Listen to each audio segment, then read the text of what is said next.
Marcos, capítulo 1, versículo 29 al 31. Al salir de la sinagoga, Jesús, después de haber realizado un gran milagro, vinieron a casa de Simón y Andrés. Simón es Pedro y Andrés su hermano, con Jacobo y Juan. La suegra de Simón, de Pedro, o sea, la madre de su esposa, estaba acostada con fiebre y enseguida le hablaron de ella. Entonces él, Jesús, se acercó y la tomó de la mano y la levantó, e inmediatamente le dejó la fiebre y ella les servía. En este pasaje es un pasaje, podríamos decir, tierno, un pasaje muy hermoso de la vida de Jesús. Él en este momento sale de una sinagoga del lugar de reunión de los judíos. Antiguamente, cuando Jesús caminó en este mundo. Y dice que en esa sinagoga él había realizado un milagro portentoso, maravilloso. Había liberado a un hombre de espíritus inmundos, que había quedado libre, y la gente estaba maravillada de su autoridad y que su palabra era con autoridad y de su enseñanza. Había pasado un momento sumamente, podríamos decir, fuerte, una lucha contra el Satanás, contra las fuerzas del mal. Había gritos en la sinagoga, había los gritos del endemoniado, había escándalo, la gente se atemorizó. Fue un espectáculo para unos un poco fuerte, asombroso. Para otros vieron la gloria de Dios al ver a Jesús sanando a este hombre oprimido por Satanás. Y en ese instante dice que al salir, así comienza el versículo 29, al salir de la sinagoga. Dice que vinieron, está hablando en plural, entonces quiere decir que vinieron Jesús y estas personas que eran sus discípulos a casa de Simón y Andrés. Simón es llamado Pedro por Jesús, con Jacobo y Juan. También eran hermanos, también eran pescadores y eran discípulos de Jesús, habían dejado sus redes para seguirlo a él. Se nos dice que la suegra de Simón, la madre de su esposa, estaba acostada con fiebre. Aparentemente esta fiebre era muy fuerte, que la incapacitaba para estar de pie, para servir, para trabajar. Y dice que enseguida, no perdieron tiempo, hablaron de ella. Simón, Andrés, Jacobo y Juan hablaron con Jesús. Le fueron a decir: mira que mi suegra está enferma, está en cama, está postrada, está sin fuerzas. Y la fiebre, aquí la fiebre en griego es una palabra, una fiebre feroz, quiere decir una fiebre muy fuerte. No es una fiebre que se puede soportar, puede uno trabajar. Pareciera que esta fiebre era muy fuerte y la tenía postrada en cama. Y lo que hace Jesús ante la petición de ellos se acercaron a Jesús a hacerle una petición, pues es contestarla de inmediato. Y él se acercó, dice la escritura que leímos, y la tomó de la mano, la agarró fuertemente y la levantó. E inmediatamente le dejó la fiebre y ella, la suegra de Pedro, les servía. Hoy quiero hablar acerca de la importancia de la oración. La oración es un tema muy descuidado, muy olvidado en muchos de los púlpitos, inclusive de las iglesias que se llaman a sí mismas cristianas, como esta, por ejemplo. La oración es un tema descuidado, es un tema empolvado, es un tema que quizás fue cosa del pasado, fue cosa que se usó en un momento dado para salvar las almas o para hacer campañas, o se usó para pedir más puertas abiertas, pero pues ya es una herramienta antigua, dio su fruto, pensarán muchos, y ahora la oración precisamente se vuelve algo secundario en muchos, se vuelve como un peso, una carga, un fastidio, una obligación, una rutina, algo mecánico. Y no es realmente el deleite y la necesidad del alma de aquellos que se llaman cristianos. Y vemos cómo la oración está en un punto tan inferior en la vida del cristiano. Pero yo no veo así la vida de estos seguidores de Cristo, como acabamos de mencionar, Simón, Andrés, Jacobo y Juan. Ellos sabían que era a través de la oración, de la petición a Jesús, que sus vidas iban a depender de ahí en adelante. Desde el momento en que habían decidido seguir a Cristo, entendían que su vida iba a depender absolutamente de Cristo. Desde el momento en que ellos habían dejado sus redes, entendían perfectamente que su vida iba a depender en todo y para todo en Cristo. Su vida ahora dependía de lo que Cristo, Jesús, el Hijo de Dios, Dios verdadero, que fue enviado a este mundo como el Salvador, el Mesías, por el Padre, para salvar de los pecados a la humanidad y a todo aquel que se arrepiente y cree en Él. Ahora la vida de ellos dependía de Jesús. Vemos como ellos, maravillados al ver el milagro que había realizado Jesús en la sinagoga, en el templo judío, y al ver también el poder y la autoridad de Jesús sobre los demonios, pues entendían que Jesús, si había echado fuera un espíritu inmundo de un hombre poseído que estaba dando gritos, podía sanar a la suegra de Pedro. Y entonces dice que llegaron a casa de Simón, aparentemente fue un encuentro casual, Simón, Andrés, Jacobo y Juan, y encontraron lo siguiente. La suegra de Simón estaba acostada con fiebre. Este fue el encuentro. Ellos se encontraron con una realidad. La suegra, y estaba con fiebre. Y como dice la Escritura, una fiebre muy intensa, una fiebre feroz, una fiebre incapacitante, gran fiebre. Y entonces dice aquí una palabra clave que quisiera que hubiera en el versículo 30, dice, enseguida le hablaron de ella, enseguida. O sea, ellos no perdieron tiempo. Si se fija aquí la palabra es clave, enseguida le hablaron de ella, enseguida. Esta palabra quiere decir inmediatamente. Le da mucha fuerza al pasaje que estamos viendo, precisamente de la enfermedad de la suegra de Pedro. Y vemos cómo no perdieron tiempo. Ellos dependían del auxilio. La palabra enseguida es clave. Le hablaron de ella, oraron por ella. ¿A quién oraron? A Jesús. Vemos que los discípulos no perdían tiempo. Enseguida, dice aquí, inmediatamente, dice aquí, vinieron con Jesús y le hablaron. ¿Qué es orar? Hablar es orar. Si usted estudia un diccionario, se dará cuenta que la palabra orar es hablar con Dios. Ellos estaban hablando con Dios mismo, hecho carne. Ellos sabían que Él era el Mesías, el Hijo de Dios, Dios verdadero. Y estaban hablando con Él. Tenían una gran necesidad en ese momento, habían observado su poder, estaban plenamente convencidos que Él podía sanar a la suegra de Pedro. La oración no es algo que yo pueda dejar para otro día, es la vida misma de mi alma espiritual, de mi espíritu, vamos a llamarlo también, de mi hombre interior. Una vez que Cristo Jesús me ha perdonado, estoy completamente convencido que Él me perdonó por cuanto mi vida está llena de paz, de gozo, ando rectamente, aborrezco el pecado, no lo hago, tengo su espíritu que me da poder para vencer las tentaciones, para amar, para servir. Estoy completamente convencido que soy otro por Cristo, por su misericordia. En ese instante mi vida ya no depende sino de Él. Ante cualquier circunstancia, mi vida dependerá ahora de hablar con Él, de estar cerca de Él, de poder confiar en Él. Y aquí vemos la enseñanza en los discípulos, o sea, enseguida. Ellos no perdieron tiempo.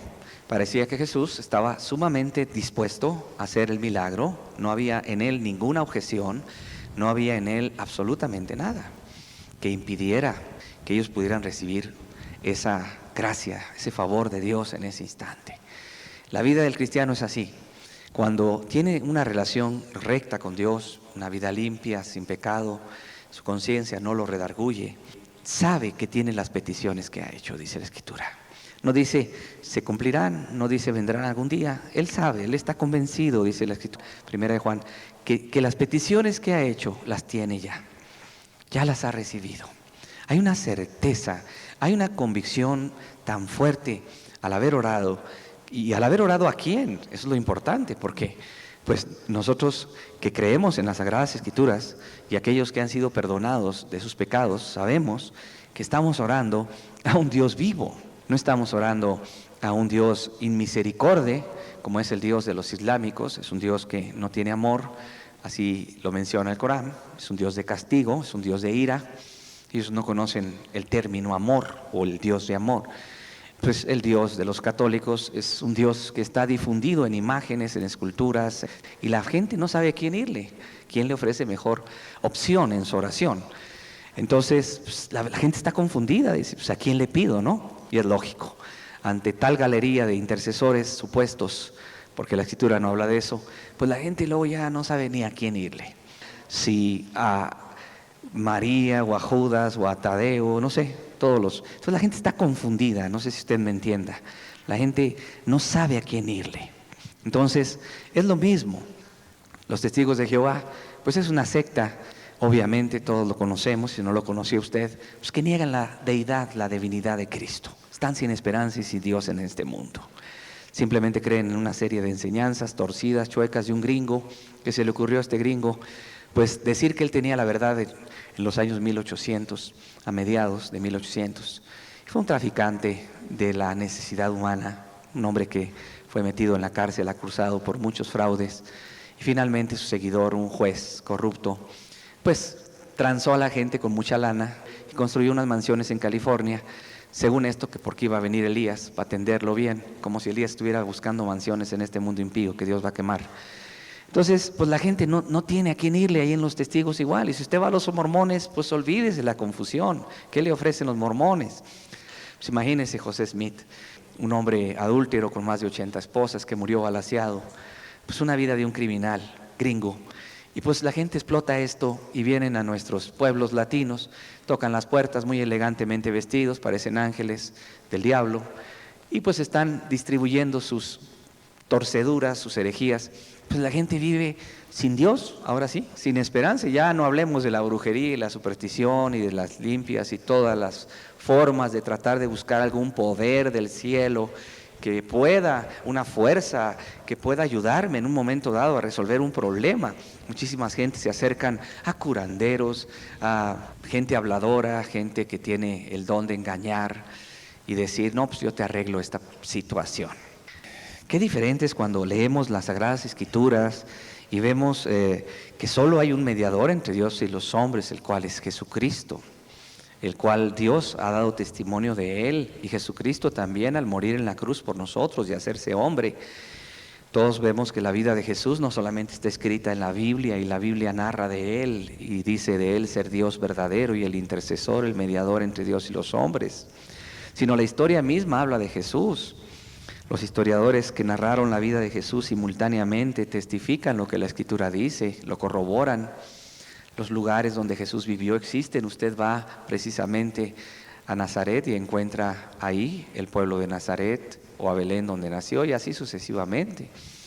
En otras palabras, hay una confirmación plena que Jesús es el Señor, que Jesús es el mediador entre Dios y los hombres. Y no solo eso, sino las vidas que han cambiado por cuanto han confiado en Él, testifican hoy que Jesús es real, que Jesús no es una fantasía, un mito, una religión, que Jesús no es algo más, un accesorio que yo pueda utilizar en mi oración. Jesús es Dios, es el mediador entre Dios y los hombres. Los discípulos entendían eso, sabían que no tenían a quién ir, sabían que no tenían a quién recurrir, sabían que no tenían más. Al salir de la sinagoga, seguramente invitaron a Jesús a tomar algún alimento, a descansar. De hecho, este lugar, la casa de Pedro, estaba ubicada en Capernaum, ciudad marítima, y era el lugar donde Jesús acostumbraba en la casa de Pedro quedarse. Él acostumbraba llegar ahí, era hospedado por Pedro, por la familia de Pedro, ahí descansaba, ahí comía, ahí se preparaba. Y dice entonces que vinieron a casa de Simón y Andrés con Jacobo y Juan, y la suegra de Simón dice, estaba acostada con fiebre. O sea, fue un encuentro que podríamos decir nosotros casual. O sea, de pronto se encuentran con la sorpresa que esta mujer está atormentada por una fuerte fiebre. Una fiebre muy intensa, muy fuerte. ¿Cuál fue la reacción de ellos? Enseguida. Y así debe ser nuestra vida. La vida del cristiano se caracteriza por enseguida ir a Jesús. Es que sin Jesús no podemos hacer nada. así hayamos tenido muchos éxitos en la vida antigua, me refiero como cristianos, misericordias de Dios, le llamo éxitos pues en Cristo, no de uno, pues uno que tiene o tú que tienes. Es en Cristo donde podemos triunfar sobre el pecado, bendecir un alma, llevarla a Cristo, abrir una puerta para que se predique su palabra, servir, amar, predicar, en fin, todo lo que Cristo puede hacer a través de tu vida. Sin embargo, no podemos vivir del pasado, no podemos vivir de lo que sucedió ayer.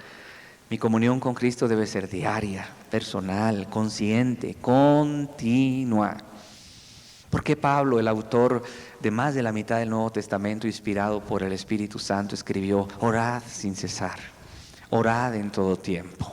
Él es el autor de esos versículos, tú los has leído. ¿Por qué él, si era un hombre a quien Dios utilizaba poderosamente, a quien Dios le dio tanta sabiduría y profundidad para entender la vida de la iglesia y poder llevar el Evangelio a las naciones, preparar discípulos, establecer iglesias, él, siendo lo que era, él decía: por la gracia de Dios soy lo que soy? O sea, si algo he logrado en mi vida, si he podido vencer el pecado, si estoy firme hoy, es porque Dios me ayuda. No es en mis propias fuerzas que yo lo he logrado, es porque Dios me ayuda. Y debemos entender la diferencia. Dios es Dios. ¿Qué hace a Dios ser Dios? Pensemos por un momento. ¿Qué es lo que hace que Dios sea Dios? La Escritura nos responde cuando Dios le da su nombre a Moisés en la zarza. Moisés le pregunta: ¿y quién me envía? Yo soy, te envía. Bueno, siempre existente, esa es la clave. Dios es Dios porque siempre existe. Existió, existe hoy y existirá siempre. Él no cambia, no hay mudanza ni variación de sombra en Él, dice Santiago. En otras palabras, Él no cambia, Dios no cambia. Jesucristo es el mismo ayer, hoy y por los siglos. En Hebreos nos dice eso. En Malaquías el Señor dice: yo Jehová, no cambio. Eso es lo que a Dios le hace ser Dios, que Él es eterno, Él es todopoderoso, Él puede crear las cosas. Tú sabes, creó los cielos y la tierra. No nos engañemos, simplemente al salir de la ciudad y mirar un paisaje hermoso, el campo nos impresiona. En primavera, en verano, lo verde, los árboles, las frutas, tú sabes, qué hermoso es eso. Cuando nace un niño, su belleza, su ternura, su calor, su hermosura, pues, ¿quién lo creó, verdad? No fue la matriz de la madre, no fue algún chiripa. Hay un creador inteligente. Cuando vemos que los astros se sostienen y están ahí siempre, la luna, las estrellas, el sol, todo lo que nuestros ojos alcanzan a ver, y que es tan perfecto el día y termina y empieza cuando debe, y sale el sol cuando debe y se mete, y la luna cuando debe salir sale, y todo está perfectamente cronometrado y no hay falla en la creación más que la que nosotros los hombres hemos abusado. Pues decimos: pues esto no se hizo solo por una explosión. De pronto explota una imprenta donde hacen libros y se quema toda la imprenta, y luego como resultado se formó un libro en la explosión. Pues no, se quema todo. ¿Cómo se va a hacer un libro? Es lo mismo. El mundo no es originado por una explosión cósmica, no es originado por una reacción galáctica. Dios lo creó. Los cielos cuentan la gloria de Dios y el firmamento anuncia la obra de sus dedos, de sus manos. Dios lo creó. Cuando Dios creaba todo, ahí estaba Jesús, el autor de la creación. Para Él fueron hechas todas las cosas y en Él se sostienen hoy. Entonces no estamos hablando de cualquier persona, estamos hablando del eterno, del todopoderoso, del Dios verdadero, del Dios eterno, del Dios que tiene poder, que tiene vida en sí mismo. ¿Qué somos nosotros para poder hacer bien la diferencia? Pues nosotros somos polvo y ceniza. ¿Cuánto vale un cuerpo humano incinerado? No vale más de 3 pesos, según los cálculos. Y si no lo incineran, pues no vale más de 3 pesos. Sus huesos, que es lo único que se podría utilizar quizás, no pagan más de 3 pesos. 3 pesos contra el Dios eterno. Y eso es para darnos una idea de que no somos nada. Somos polvo y ceniza. En nuestras fuerzas lo único que podemos hacer es mucho daño, mucho mal. lo único que podemos hacer es destruir las vidas de otros. Pero en su fuerza, en su poder, es distinto. Porque Pablo decía, todo lo puedo en Cristo, que me fortalece. Humanamente hablando, Pablo decía, todo lo puedo vencer el pecado, puedo enfrentar una tribulación, una traición, puedo enfrentar un peligro, un naufragio, puedo enfrentar una cárcel, una persecución, puedo enfrentar una injusticia, puedo enfrentar a Satanás, puedo hacerle bien a la gente, puedo ver que mis oraciones son contestadas, puedo ver que los problemas se arreglan en la medida que lloro, porque todo lo puedo en Cristo, y eso es lo importante. Pablo es el autor de este versículo, cuando lo inspiró Dios, de modo que si alguno está en Cristo, nueva criatura es, en Cristo. Pablo hace un énfasis de estar en Cristo, habitar con Él, de tener comunión con Él, de poder tener una relación consciente, diaria, personal, con Cristo. Los discípulos entendieron eso. Enseguida, dice, no perdieron tiempo. El cristiano que quiere vivir una vida victoriosa contra el pecado, triunfar sobre cada dificultad que se presente en su camino y llegar hasta la meta que es el cielo, lleno de fruto para glorificar a Cristo, deberá entender esto siempre. Enseguida debemos ir con Jesús y hablar con Él y presentarle nuestra necesidad. Enseguida. La oración no puede esperar. Por eso la Escritura dice, orad sin cesar. Es cierto que Dios nos enseña a tener un tiempo diario de oración, pero también podemos orar después de ese tiempo diario a solas con Dios, en la combi, en el auto, en los espacios que se abren en mi trabajo. No tengo que alzar la voz necesariamente. Es importante la oración. Sin la oración, queda concluido, no podemos hacer absolutamente nada. Ahora bien, vamos a ver algunos aspectos generales, sencillos, pero muy importantes sobre la oración en el cristiano. Lo primero que vamos a ver, Santiago 4:3, pedís y no recibís. Fíjense bien, muchos cristianos piden y no reciben, pedís y no recibís. Aquí también dice lo mismo, fíjese, pedís y no recibís. ¿Se da cuenta? Hay gente que pide a Dios y no recibe de Dios, no hay contestación a la oración. ¿Por qué? Porque pedís mal. Esta palabra mal es muy importante. La palabra mal es el punto importante aquí en este versículo. Mal, pides mal. ¿Qué es pedir mal? Cuando pides para ti mismo. Una persona que está centrada en sí misma solo pide para lo suyo propio.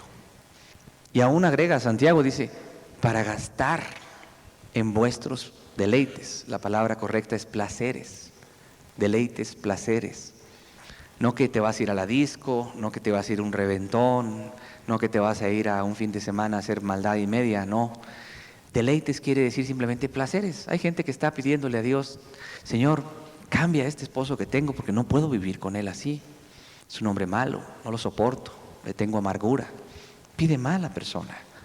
Porque la persona lo que está buscando es ya no sufrir. La persona lo que está buscando es, quítame a este hombre de encima, Señor. Como si Dios fuera una máquina de respuestas. Como si Dios fuera simplemente una máquina de peticiones. No. Dios es un ser muy inteligente. Y Dios ve las intenciones del corazón. Dios ve con qué intención pido yo las cosas. Si estoy pidiendo para que mi esposo se salve y sea otro hombre, y para que Dios me dé el amor y la paciencia, para que pueda ver en mí a Cristo, mi esposo, mi esposa, Dios ve una intención correcta. Y Dios contesta la oración. Quizás no se salva el marido inmediatamente o no se salva nunca. Pero una cosa es cierta, la mujer testificó ante su esposo con su vida. Y la mujer no se amargó.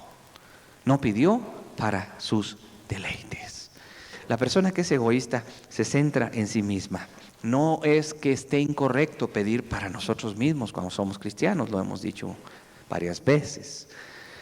Es necesario ir a Él. Pero cuando mi intención, aquí está hablando de la intención, si se fija usted, vamos a verlo de nuevo. Pedís y pedís mal y no recibís Pedís y no recibís. Fíjense bien, aquí en la oración. ¿Por qué yo no recibo? ¿Por qué Dios no me contesta? Aquí está la intención. Mal. La intención está hablando, tu intención es mala. Tú le estás pidiendo a Dios que te dé un novio, pero no es cristiano. O sea, tú estás enamorada de un muchacho del mundo y tú quieres que Dios lo toque para que se haga cristiana o cristiano. Entonces yo quiero casarme con él. No, mi amigo, tu intención es mal. La Escritura no dice que tú ores para que se convierta la gente y te cases con ella. La Escritura dice en 2 Corintios 6:14 que te debes de casar con un cristiano, que no puedes tener comunión con un impío, que no puedes unirte en yugo desigual con los infieles. Eso está escrito en la palabra. Entonces es un ejemplo. Entonces pides mal. Aquí también dice lo mismo, pides mal, porque estás pidiendo con una intención incorrecta. La clave aquí es la intención. Mucha gente ora para que Dios lo sane, para que Dios le dé dinero, no que lo haga rico. Pues, la verdad, ser rico hoy es un problema, la verdad te lo digo. Pero gente le dice, Señor, dame un mejor trabajo, nada más para pagar los gastos tranquilos. Pero piden mal. ¿Por qué piden mal? Porque realmente el dinero que van a obtener y el trabajo que van a obtener no va a servir para la gloria de Dios. Va a servir para sus deleites. Para comprarse un nuevo televisor, para cambiar de refrigerador, para echarse unas vacaciones el fin de semana. No están pensando en el reino. No que esté mal tomarse un descanso. No que esté mal tener un refrigerador que sirva. Es útil para no enfermarnos. Pero él no está poniendo a Dios como la meta de su oración. Y esa es la oración que hacen en muchas congregaciones muertas, que se conocen como la prosperidad, la fe, etcétera, porque solamente están pidiendo sanidad y dinero, pero no sirven a Dios.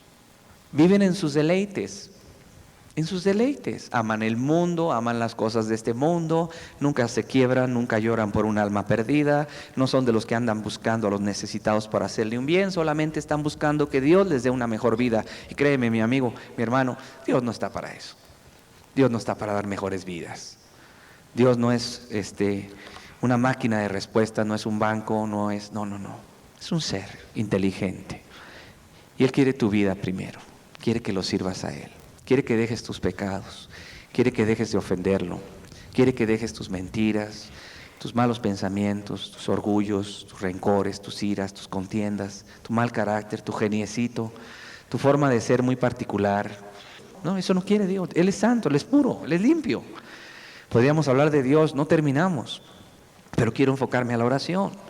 Entonces es muy importante. Ahora, volvamos al pasaje de Marcos 1:29 y dice que la suegra de Simón estaba acostada con fiebre. Enseguida le hablaron de ella. Más adelante dice, entonces Jesús, Él se acercó. ¿Qué fue lo que hizo Jesús? Se acercó. Cuando nosotros oramos con una intención correcta, con un corazón limpio, ¿cuál es la respuesta? Jesús se acerca. Jesús se acerca. ¿Has sentido tú la presencia de Dios? Si Él te ha perdonado y te ha limpiado, se siente la presencia de Dios. No es algo místico de lo que estoy hablando, es algo real. Siente su amor, siente su presencia, siente su consuelo, siente su paz en los momentos de tribulación, en los momentos en que estás más desesperado y te encuentras con muchos problemas y no hayas la solución y dices, ¿quién me va a ayudar?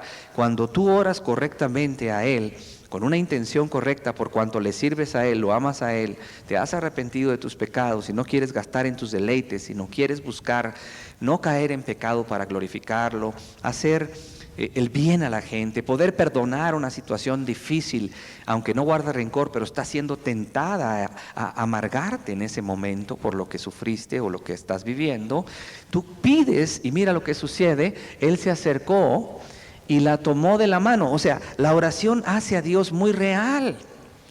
La oración hace que ese Dios que la gente lo ve lejano, lo vea muy cercano. Hay un acercamiento muy precioso.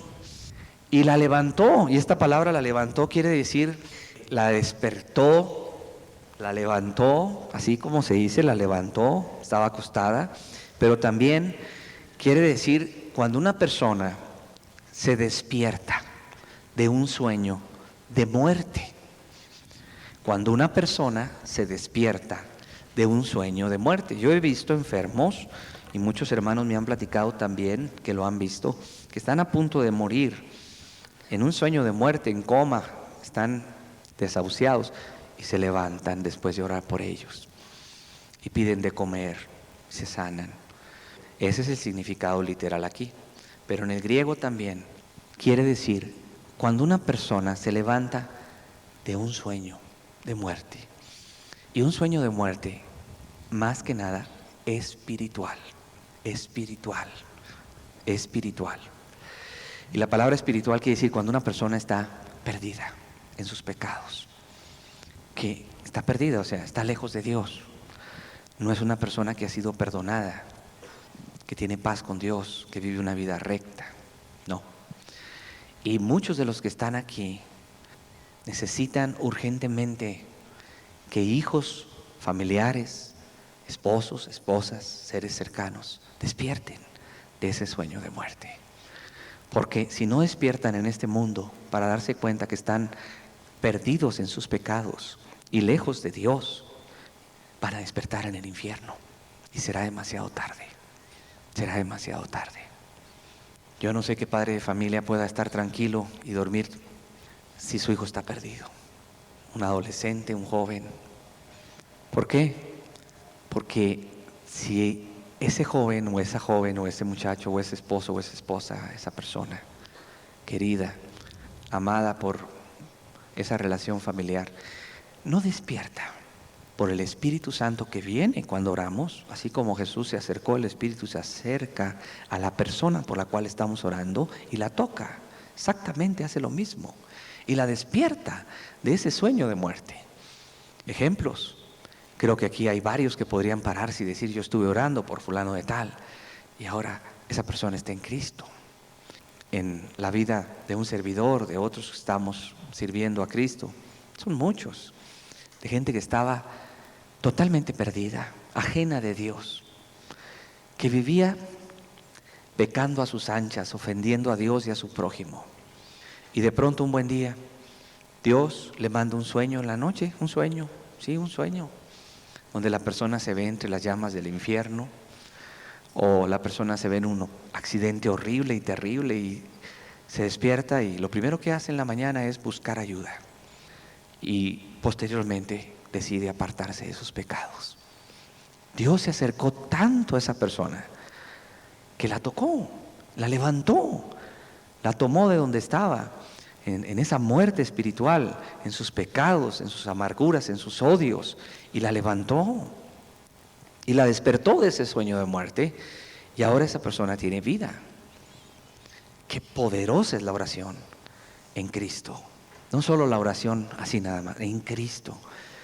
En la oración podemos ver no solamente resultados preciosos en nuestras vidas, sino en las vidas de otras personas. La levantó de un sueño de muerte. La palabra levantar también, cuando Jesús tomó a la suegra de Pedro y la levantó y quedó sana, significa construir, erigir algo, como cuando se construye un edificio, se levanta un edificio, se levanta una casa, se construye algo. Y la oración es el medio por excelencia para construir un hogar en Cristo. Padres de familia que se han convertido a Cristo, que han sido fieles intercesores por sus hijos, que han estado en la presencia de Dios siempre, buscando su rostro, no los dejó Dios avergonzados. Hoy sus hijos caminan con Dios. Testimonios podríamos dar muchísimos.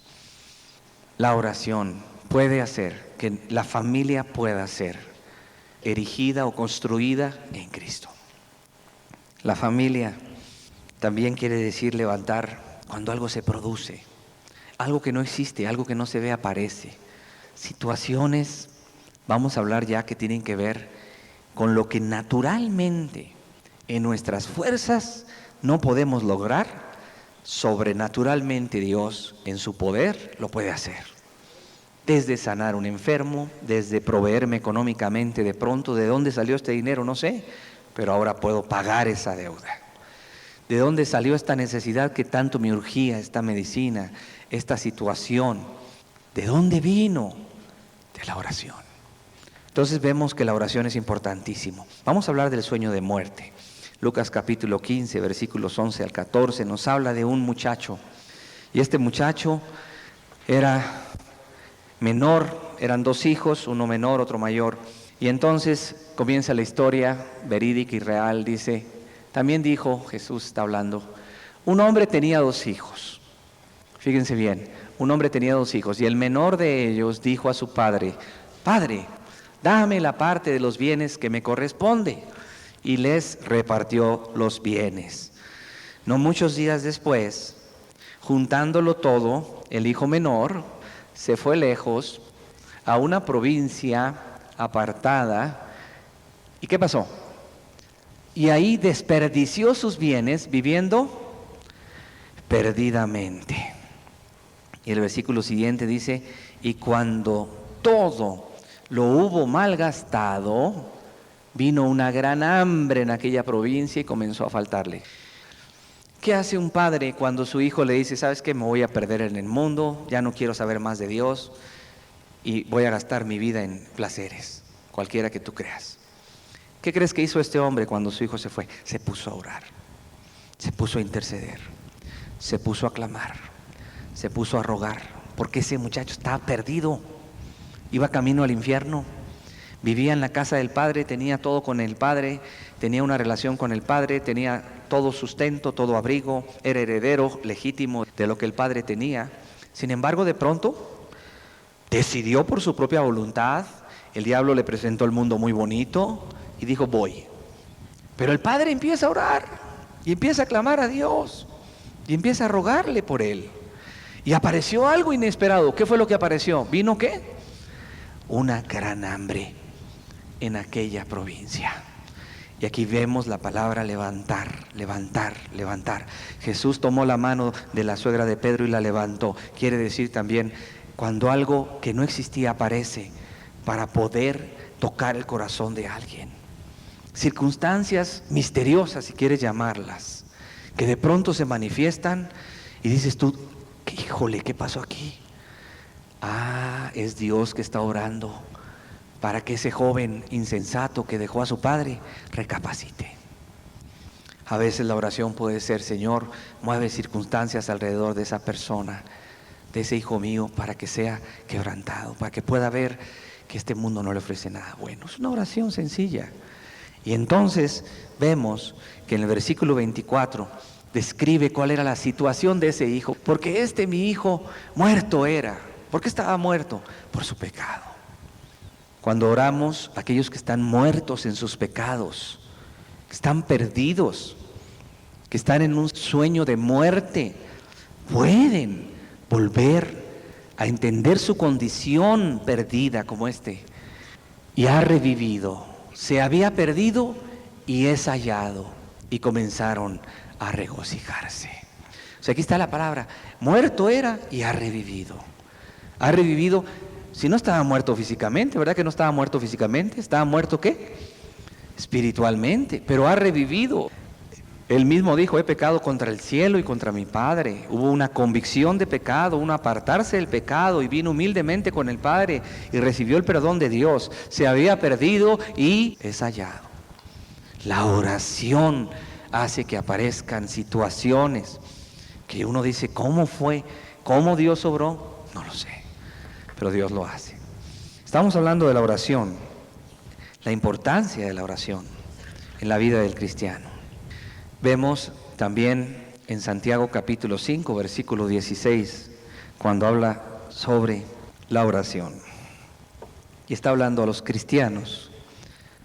Dice, confesaos vuestras ofensas unos a otros. Eso es muy importante, parte de la oración eficaz. Y orad unos por otros. En una verdadera iglesia cristiana, real, verdadera, hay mucha oración. Cuando en la iglesia no hay oración, deja de ser iglesia. Es un club de Biblia, y aquí seguramente lo es. O sea, cuando no hay fervor en la oración, cuando no hay un ministrarse unos a otros, cuando no hay una intercesión fervorosa, cuando la reunión de oración es desatendida, la gente falta, llega tarde, olvídate, ya no estás tratando con una iglesia. Estás tratando con una cueva de ladrones. Porque o es casa de oración, dice la Biblia, solo tiene 2 nombres la casa de Dios, o es cueva de ladrones, la cual no es casa de Dios. No puede ser intermedio. Dios no estableció la iglesia en la tierra, como veremos más adelante, para cantar. Dios no estableció la iglesia en la tierra para aprender, la estableció para orar por los perdidos. Lo vamos a ver más adelante. Y la iglesia del libro de los Hechos aprendían, sí, alababan juntos, pero en un contexto siempre de intercesión. Y lo puedes ver, ¿cuántas veces aparece la palabra oración en el libro de los Hechos? Muchas. Entonces volvamos al versículo. Confesaos vuestras ofensas unos a otros. ¿Qué está diciendo aquí Dios? Es de esta epístola a Santiago. Y orad unos por otros para que seáis sanados. Cuando hay situaciones, cuando hay ofensas, cuando hay pecado, qué saludable es poder confesarlo y decir, hermanos, yo pequé contra Dios. O ir con un hermano si yo tengo algo contra él. Sí, se limpia el corazón. Y no eres presa del diablo que te trae ahí en la cabeza, le digo, no le digo, y si le digo, ¿qué va a decir? Y si no le digo, entonces la gente va a pensar que ya no soy tan espiritual como antes, si confieso mi pecado. No. La Biblia lo dice por algo, porque eso trae unidad, trae fortaleza al cuerpo de Cristo, se va el diablo de en medio, se acaban las malicias. Confesaos vuestras ofensas unos a otros. Y orad unos por otros para que seáis sanados. La palabra primera, sanados, es físicamente. Está hablando de los que están enfermos físicamente. Pero también con la misma importancia en el original griego habla de sanidad espiritual. De un corazón limpio y puro. Para que exista una comunión íntegra, plena en el cuerpo de Cristo. Los verdaderos creyentes, un amor sincero, un amor sin fingimiento, un amor puro, corazones limpios, unidos, orando y adorando a Dios juntos. La oración eficaz del justo, y esto es muy importante. ¿Quién es el justo? Aquel que confesó sus pecados, aquel que fue con su hermano, si hay necesidad de hacerlo, a pedirle perdón. Aquel que es completo en Cristo. La oración eficaz del justo puede mucho. Te puedo decir que la mayor respuesta a las necesidades de los verdaderos ministros de Dios, predicadores, discípulos, viene en respuesta a la oración, no en lo mucho que se mueven.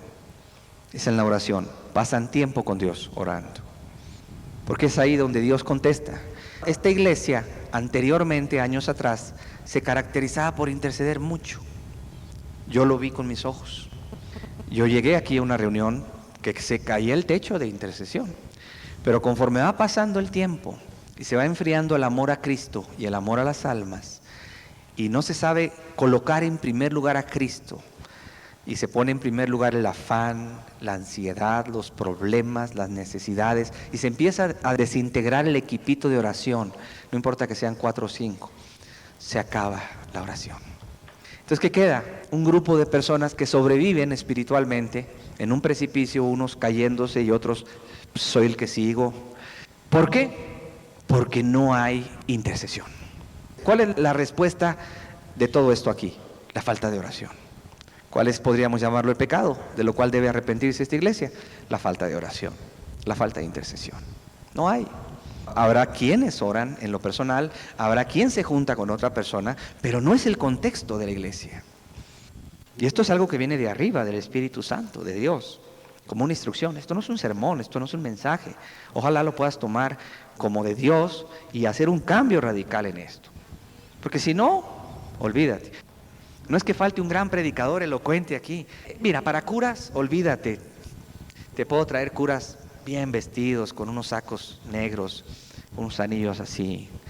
O te puedo traer los merolicos de la prosperidad que te ponen a saltar a medio mundo y a cantar y echarle dinero y Dios te ama. No, tú no necesitas un ser humano, necesitas a Cristo.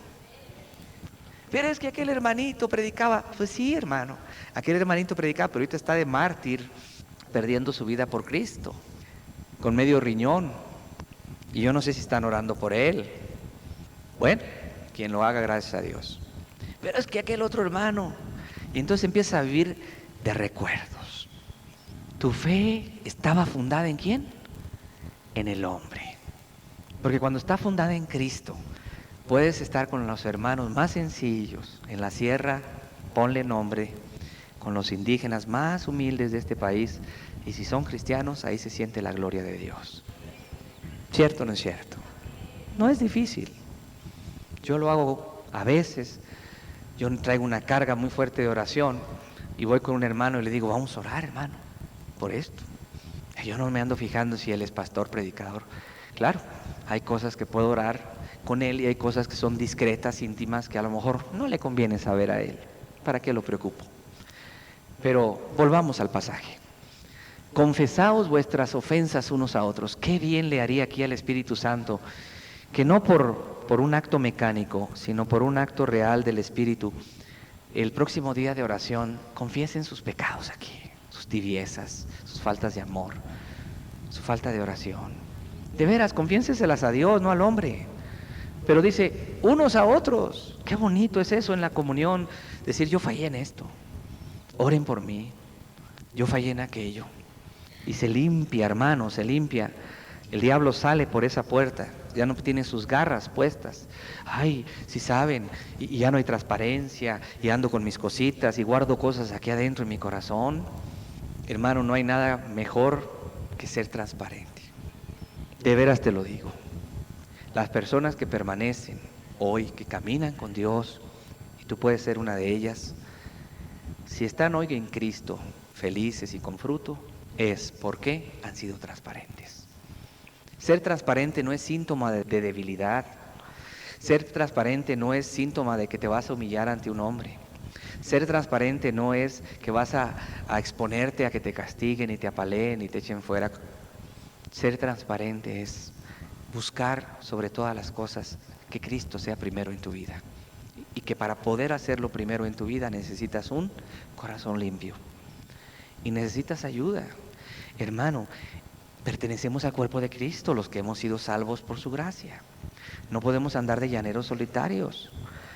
Nos necesitamos mucho, estamos pasando problemas, tribulaciones, obstáculos, estamos atravesando situaciones dolorosas y decimos, ¿qué está pasando? Vamos a orar, hermano. En la oración viene el Espíritu, y donde está el Espíritu hay libertad. Y cuando está el Espíritu te habla y encamina y fortalece el corazón. Y no necesitas que venga un pastor con una bomba de aire para inflarte y darte un poco de ánimo. ¿Sí me captan? Confesaos vuestras ofensas. ¿Por qué lo pide Santiago? A los santos de Jerusalén y a todos los judíos dispersos. ¿Por qué lo pide el Espíritu Santo? Había momentos de tribulación en la iglesia, había persecución. Eran momentos donde hombres ya habían dejado el evangelio por cobardía, otros habían traicionado, la iglesia estaba endeble, el diablo andaba suelto y había también la gloria de Dios, estaba Dios haciendo cosas hermosas. ¿Entendieron esta tríada? Tríada, primero, había tribulación en la iglesia, había gente que se había apartado del Señor. Dos, el diablo andaba suelto con furia, atacando, tumbando la fe de las personas, como en Hebreos. Ya había gente que se dejaba de congregar, ya no querían sufrir, ya no querían más. Y sí habían sufrido, no estamos hablando de domingo. Era gente que había perdido seres queridos, habían padecido cárcel, perdido sus bienes, etcétera. Se les hizo fuerte el fuego. Y entonces el apóstol de Hebreos les dice, pues ustedes no han derramado la sangre como Cristo combatiendo contra el pecado, hombre. Pongan sus ojos en Jesús. Pareciera que, ay, Jesús, como si fuera algo lejano. Ve el pasaje aquí, qué precioso, qué tierno. Llega Jesús después de pelear contra el diablo, un escándalo que se hizo ahí en la sinagoga, imagínate la gritería y la gente espantada y otros temblando y el loco echando gritos ahí, el demonio. Y Jesús puso orden. Y la gente dijo, ¿quién es? Que con autoridad manda y enseña. Manda a los espíritus que salgan y enseña la palabra con autoridad. Y ahora la escena hermosa, Capernaum, un lugar de flores, bugambilias, precioso, verde frente al mar. Imagínate los naranjos, los limones, la casa de Pedro, de barro, la chimenea humeando, pero no había quien cocinara. La suegra estaba enferma. Viene cansado Jesús y vienen abrazados los discípulos con Jesús platicando de la gran victoria. Y de pronto entran y se encuentran con que la madre de la esposa de Pedro está ardiendo en fiebre, tirada en la cama. Y como vimos, le hablan de ella, Jesús. Qué nombre tan glorioso, ¿verdad? le hablan de ella. ¿Por qué tú no hablas? Le hablas de tu esposo, de tu ser querido, no, bueno, a Jesús. ¿Por qué tú no le hablas a Jesús de ese problema que tienes? ¿Por qué tú no le hablas a Jesús de ese hijo que aparentemente ya es joven y se perdió? Pero hermano, no se perdió para siempre. No porque es joven ya se perdió para toda la vida, no cometió el pecado imperdonable, se puede salvar. Yo no sé, existe aquí un estigma de que cuando llegan los jóvenes y no se salvan a los 14 años ya se van a perder para siempre. ¿Dónde está en la Biblia eso?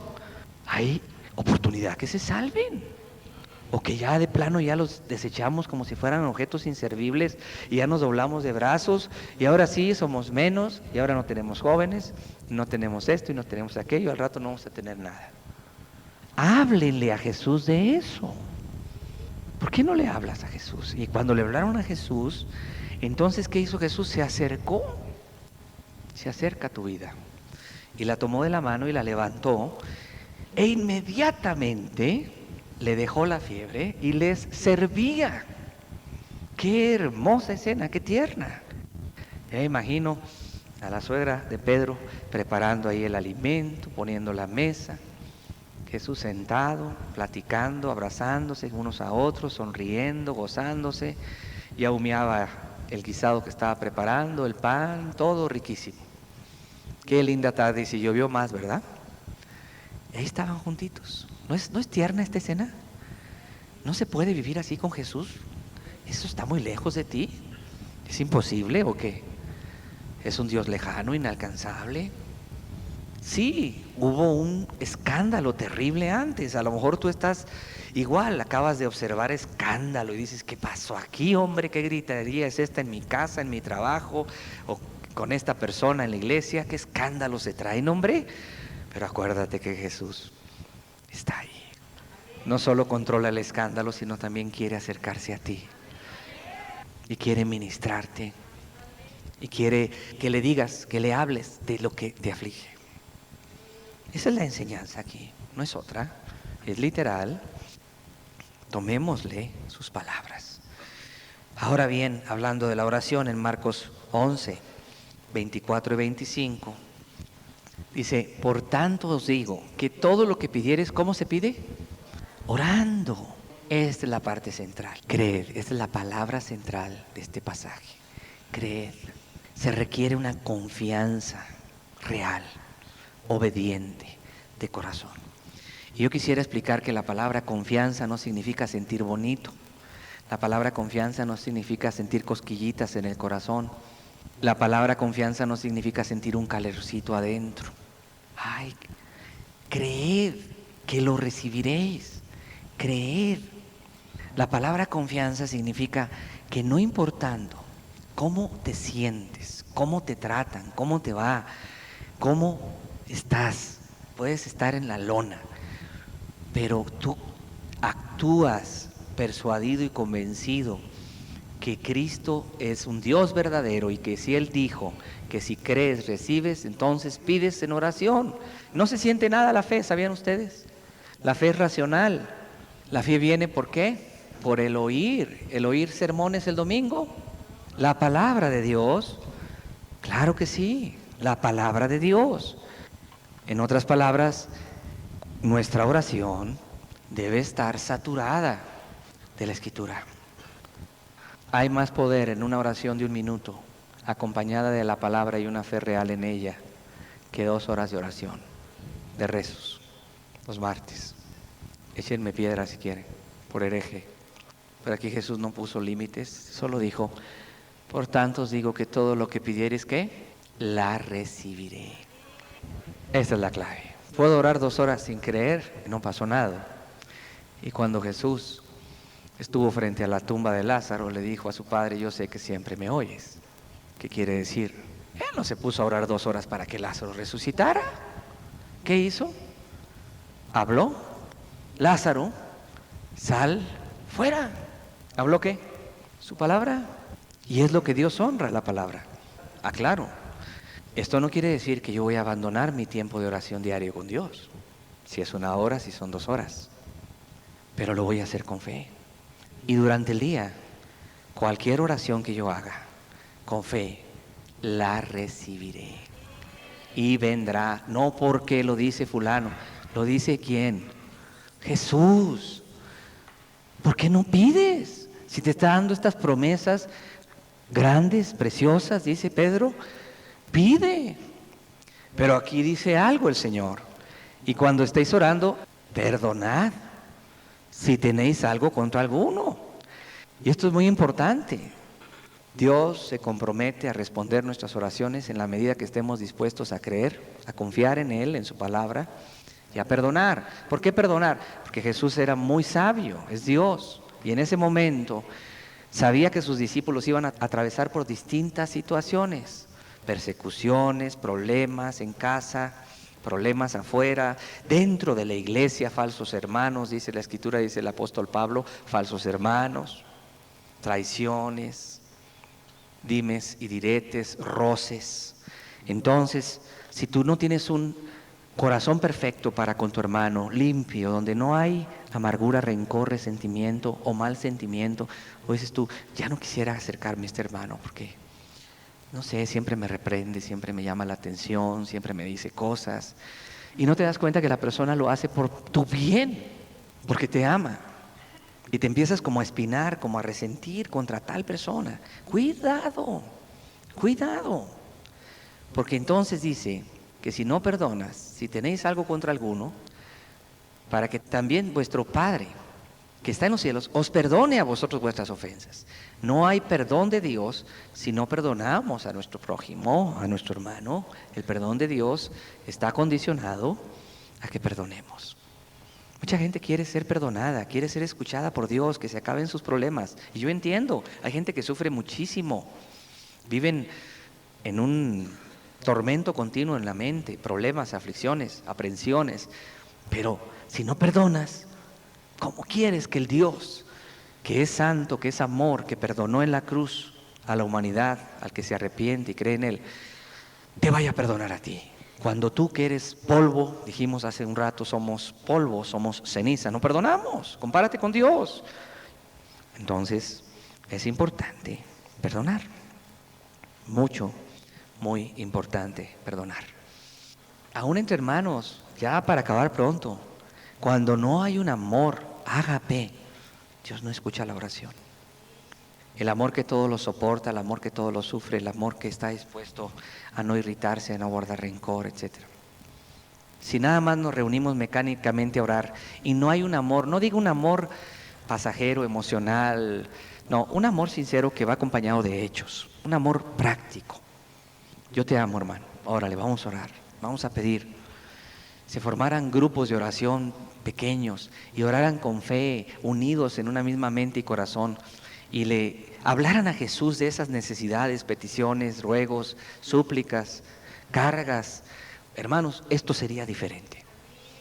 No estén esperando al ángel de Betesda que venga y agite las aguas, un predicador elocuente, no, ya está aquí, se llama Cristo. Donde 2 o 3 congregados estén. La iglesia en China perseguida vive en catacumbas. ¿Qué quiere decir? En terrenos subterráneos. Cavan cuevas debajo de la tierra para poderse reunir a adorar juntos y a orar, porque no les es permitido por el gobierno. Y se despiertan a orar desde las 5 de la mañana hasta las 9 de la mañana. Y los niños están orando con sus padres. Y luego se van a sus trabajos. Pero tú puedes ver cómo Dios está visitando ese país. Muchas almas están conociendo la verdad. Y hay muchos en prisión por Cristo.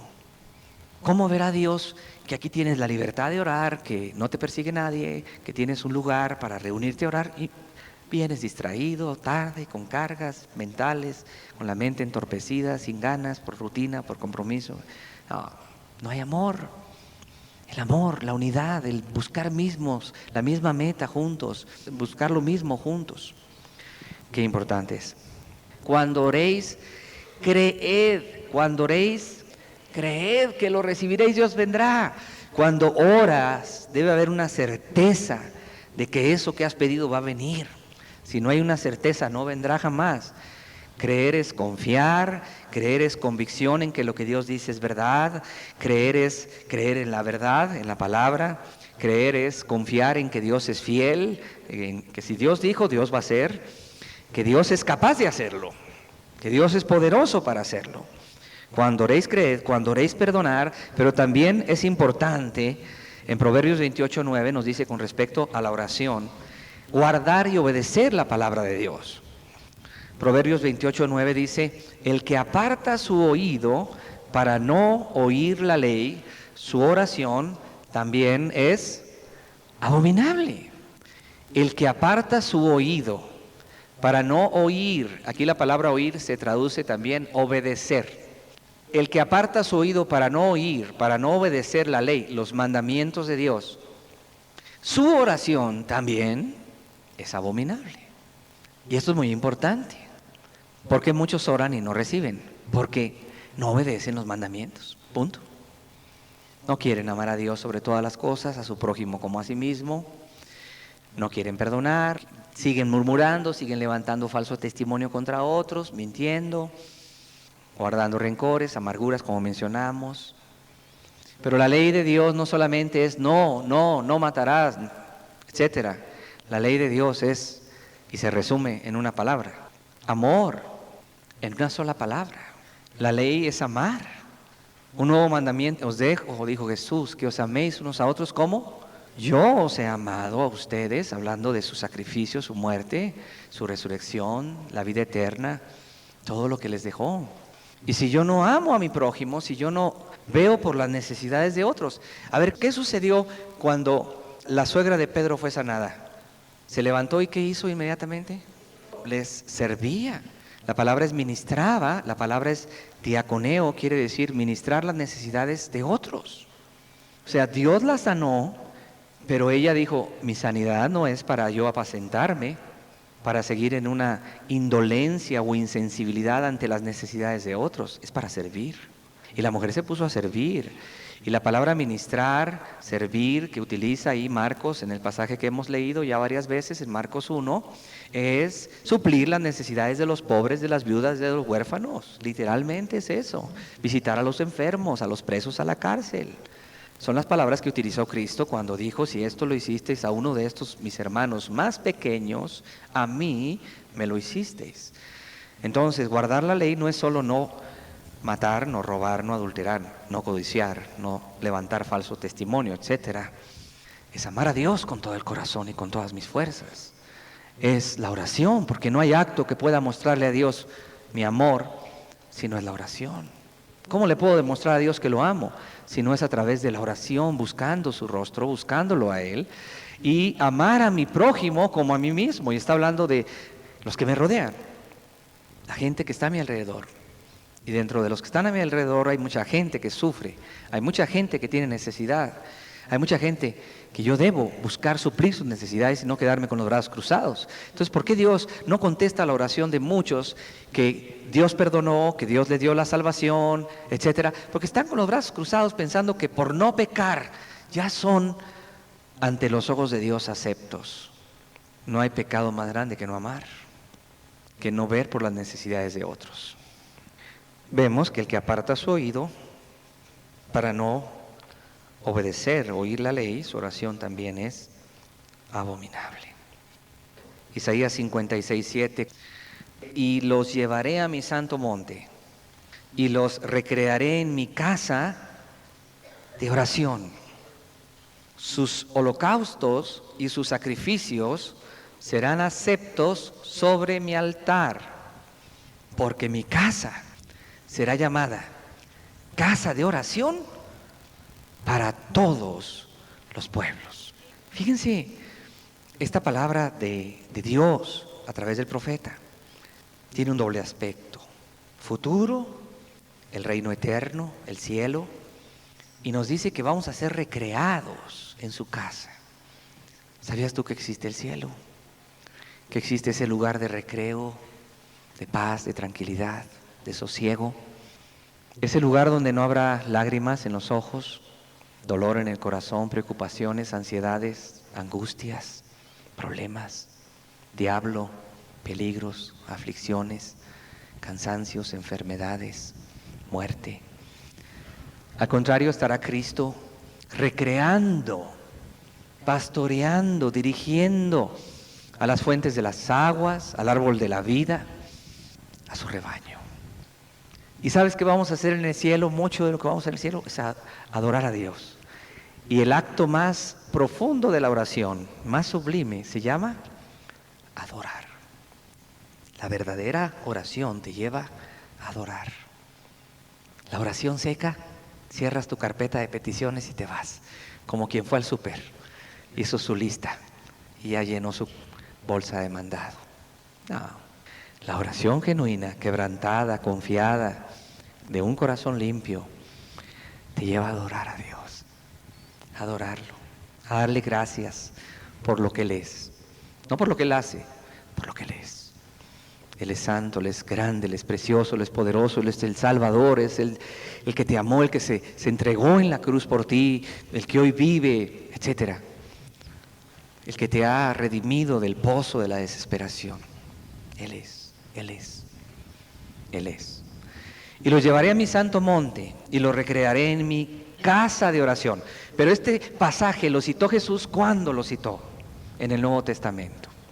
Cuando su casa de oración se convirtió en cueva de ladrones, porque ya no cumplía el objetivo para lo cual Él había permitido que se le construyera una casa donde pudiera poner su presencia.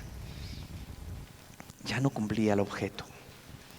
La gente estaba distraída en rituales, en sacrificios, holocaustos, en cumplir, en reunirse, en oír muy malas noticias del Imperio Romano. Ahora pasó esto, ahora pasó aquello, ¿y ahora qué sigue? Y ya no era una casa de oración, de intercesión. Ese es el propósito de la iglesia.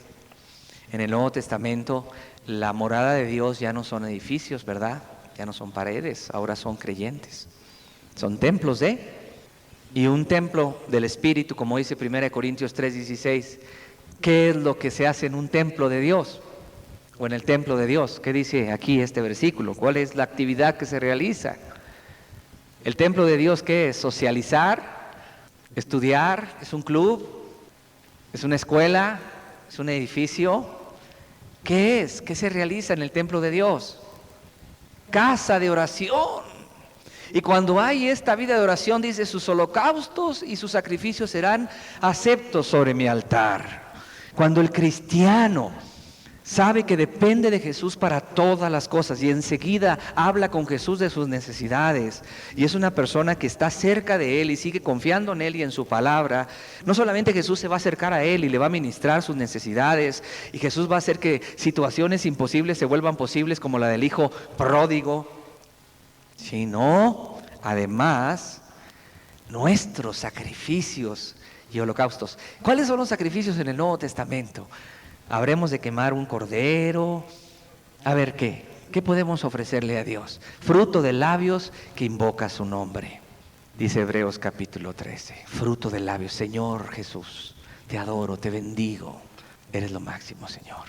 Ese momento de adoración, ese momento precioso. Por eso cuando hay una verdadera oración, ¿nos va a llevar a qué? A la adoración. ¿Y la adoración a qué nos lleva? A rendir nuestras vidas en el altar. ¿Y qué es el altar? La palabra altar en hebreo se traduce en español, matar. Era el lugar donde se realizaban, ¿qué?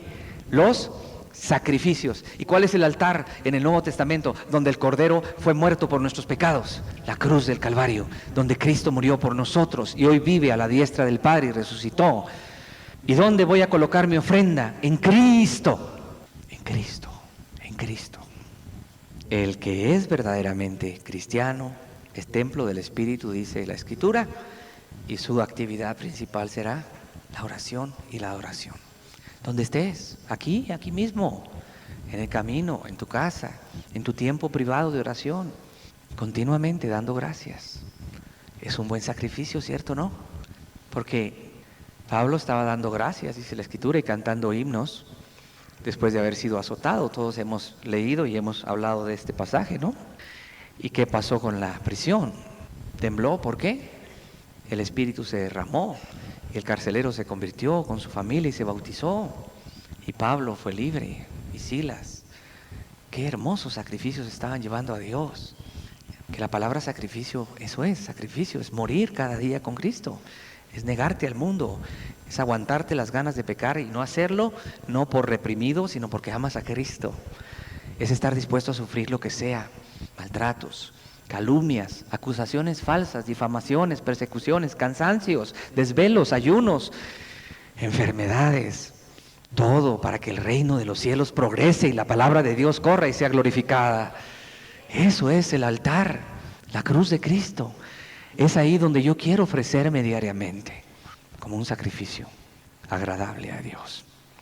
Tal como dice Romanos 12, ofrezcamos nuestras vidas, nuestras personas en sacrificio vivo, en un holocausto real a Dios, no conformándonos a este mundo, sino a la palabra de Dios. Entonces, las preciosas promesas. Lucas 11, versículo 9-10 dice, y yo os digo, pedid y se os dará. ¿Quién habla? Pide, pide. ¿Por qué no pides? Pide, pide, se te va a dar. Pide, busca y hallaréis. Llama y se os abrirá. Podríamos decir que son 3 diversos estados de la intercesión. Primero pedir, Señor, necesito esto. Luego buscar su rostro, su presencia, estar con Él, llamar. Es como si estuviéramos golpeando las puertas de los cielos, estuviéramos llamando, llamando, llamando, llamando, tocando la puerta, tocando, tocando, tocando. ¿Qué sucede cuando alguien está tocando tu puerta? Así, así, así, así, así, así. ¿Qué sucede? ¿Qué haces? Abres. Dios hace lo mismo. Y da una parábola. Dice, ¿quién de ustedes que teniendo un amigo que llega con hambre a medianoche y no tiene que comer y te toca la puerta, pues aunque estés dentro de la casa y tus niños estén dormidos, por su importunidad, amigo, son las 12, llevo un día sin comer, amigo, ábreme. Y tú piensas y dices, caray, mis niños están dormidos, tengo 3 panes aquí, pero se los doy. No, los va a despertar, mejor abro la puerta.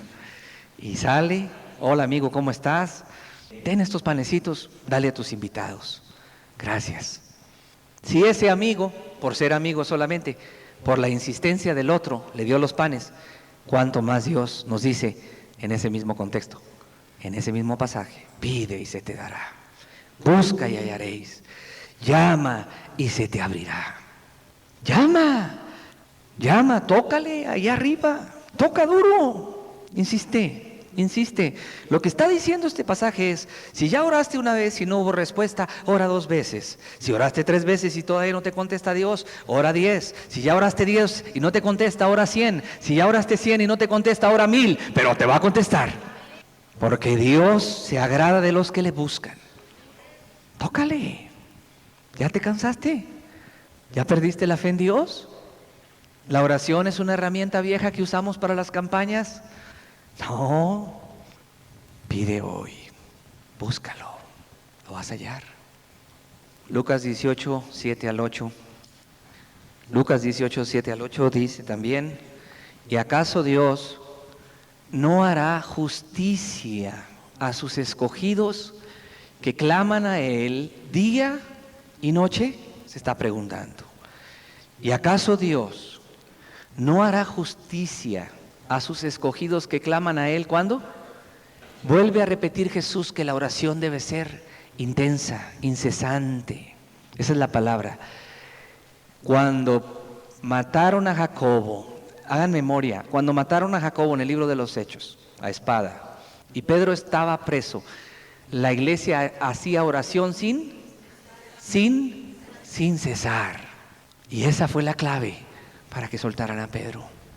¿Por qué fueron enviados los ángeles? ¿En respuesta a qué? A la oración. Si la iglesia no hubiera orado así, Pedro no hubiera sido liberado. Hermanos, nosotros no somos distintos a ellos si hemos creído en el mismo evangelio.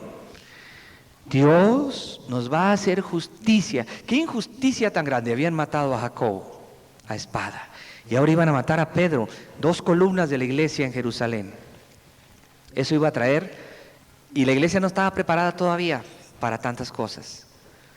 Y Dios dijo, no, Pero vino la carga, vino la carga, vino la carga. Y empezaron a orar, a orar, a orar, sin cesar. Oh, qué hermoso sería ver aquí grupos de oración, aunque sean 2 o 3 varones, que nunca los he visto, doblando rodilla aquí los viernes en la noche. Y si lo están haciendo, perdónenme, sin cesar.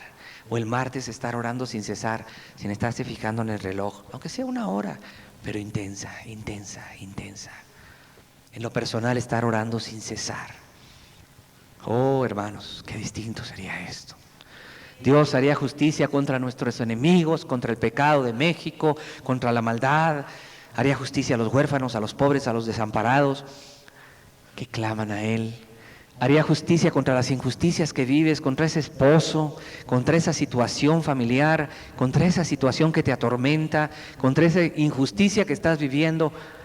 Hace justicia a Dios. Se tardará en responderles, dice Jesús. Se tardará en responderles. ¿Y qué está diciendo? Que el juez le respondió ¿a quién? A la viuda. ¿Pero por qué le respondió? No estaba muy agradado el juez de responderle. La viuda pobre. ¿Quién le interesa a una mujer pobre en México? Y lo digo con respeto, no me malinterprete. Una mujer ya de edad pobre, la verdad, ¿a quién le interesa? ¿Al gobierno? ¿A los ricos? Y si tiene un problema, que un vecino le está haciendo daño y le rompió los cristales y le robó la lavadora, y va y presenta su queja, si no da centavos, no le van a hacer caso. ¿A quién le interesa una mujer pobre? Dígame usted. Pero sin embargo, si esa mujer pobre está yendo todos los días, a toda hora, a cada rato, con ese juez injusto, dice el juez, denle lo que pide, por favor. Dice Jesús, mi Padre no es así.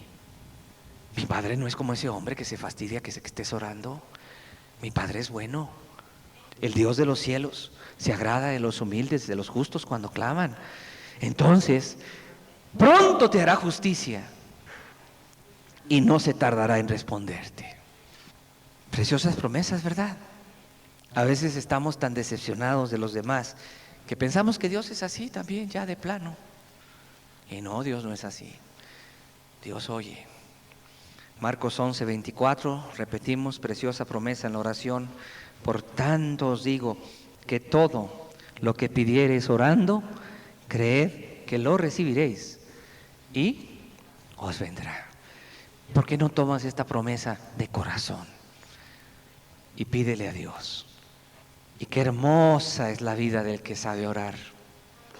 Y saber orar no es hablar bonito, no es hablar mucho, no es hablar florido, no es como un merolico. Saber orar es saberte acercar a Dios con humildad, reconociendo tu necesidad, creyendo que Dios es fiel para ayudarte.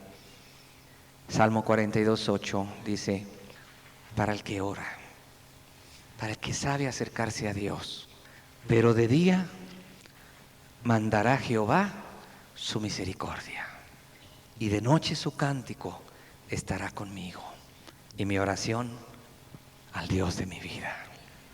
¿No es hermoso? ¿Verdad que no es una carga, una rutina, no es una imposición de hombres? Orar es algo que brota de adentro, es algo que nace de aquí. Y cuando lo haces así, de día mandará Dios, Jehová, el yo soy, el eterno, su misericordia. O sea, de día, cuando estás en los trabajos arduos, en los transportes, en tu casa, en los problemas cotidianos, en los momentos difíciles, en las noticias malas que recibes, en los momentos de dificultad y de tentación, de día, cuando estamos expuestos a muchas cosas, mandará Dios a ti, a ti, a ti, a ti, su misericordia. ¿Qué es su misericordia? Su bien. Se compadece Jehová de los suyos, de los que le temen. No tenemos un sumo sacerdote que no pueda compadecerse de nuestras debilidades, sino uno que fue tentado en todo según nuestra semejanza. No tenemos un Cristo que no pueda compadecerse de nuestras debilidades. Se compadece, su misericordia, su alivio, su bien durante el día, y en la noche su cántico estará conmigo. Hermano, yo no sé si has ido alguna vez al bosque y has dormido en una cabaña fuera de la mundanal ciudad, y escuchas el canto de los grillos, de los pájaros en la mañana. Qué delicioso, qué hermoso es. ¿Verdad que te relaja? Eso es lo que quiere decir su cántico, su sueño, su paz, su descanso. Donde en la noche solamente le decimos gracias, Señor. Hoy estuviste conmigo en todo. Cuando más te necesité, escuchaste la voz de mi súplica. Y mi oración, ¿a quién? Al Dios de mi vida. Qué personal, qué tierno, qué hermoso. En un contexto de sufrir, en un contexto de hacer la voluntad de Dios, en un contexto de ir a la muerte, Jesús dice estas palabras. Y mi oración al Dios de mi vida. Mi oración al Dios de mi vida. Es hermoso vivir así, la vida de oración. No dejes que el diablo te tumbe tu fe, porque otros la pierden, no la pierdas tú, o te acuse, o siembre desconfianzas entre unos y otros. No dejes eso, no dejes de orar, porque piensas que Dios no te oye, o porque la oración fue una herramienta útil para las campañas. No, ahí está Dios, Él no ha cambiado. Ahí está Él con todo su amor, con todo su cuidado, con todo lo que Él es para ayudarte, para fortalecerte. No dejes que la oración se convierta en algo rutinario. Bueno, es parte de mi vida, no, es mi vida. Es mi vida. La oración es mi vida. Al despertarme, al ir por la calle, al acostarme, al reunirme con mis hermanos, es mi vida la oración. Es mi vida la oración. La oración me mantiene cerca y acerca a Dios a mi vida. La oración me permite hablar con Jesús de mi familia, así como ellos hablaron de la suegra de Pedro. La oración me permite interceder, adorar, conocerlo. Lutero dijo estas palabras: aprendo más de Dios a través de la oración que de ningún otro medio posible.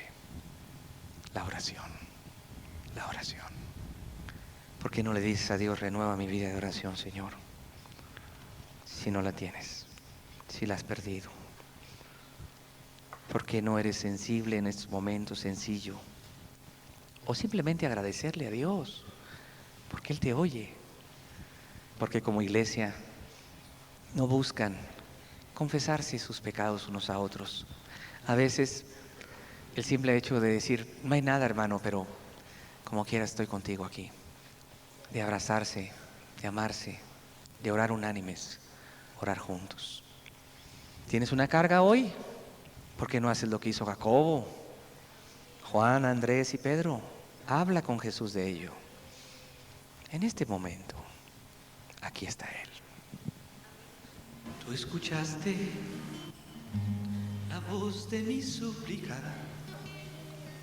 cuando más necesitaba de ti. Tus oídos estaban abiertos y tus ojos miraban a mí. Tú escuchaste la voz de mi súplica cuando más necesitaba de ti. Tus oídos estaban abiertos y tus ojos miraban a mí. Tú eres Dios verdadero, tú eres fiel y veraz. Confortaste mi alma, mi consuelo y mi paz. Tú eres Dios verdadero, tú eres fiel y veraz. confortaste mi alma, mi consuelo y mi paz.